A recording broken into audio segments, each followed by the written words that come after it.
حضرت ابو ہریرہ رضی اللہ تعالی عنہ بیان فرماتے ہیں کہ نبی کریم صلی اللہ تعالی علیہ وسلم نے ارشاد فرمایا، ابن آدم کے ہر عمل میں نیکی کو 10 گناہ سے لے کر 700 گناہ تک بڑھا دیا جاتا ہے۔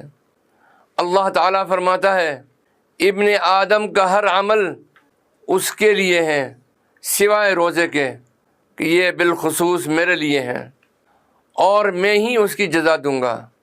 روزے دار میری وجہ سے کھانے پینے اور شہوت سے اپنے آپ کو دستبردار رکھتا ہے۔ روزے دار کے لیے 2 خوشیاں ہیں، ایک خوشی روزہ کھولنے کے وقت اور ایک اپنے رب کی ملاقات کے وقت۔ اس کے منہ کی خوشبو اللہ سبحانہ و تعالیٰ کے نزدیک مشک کی خوشبو سے زیادہ خوشبودار ہے۔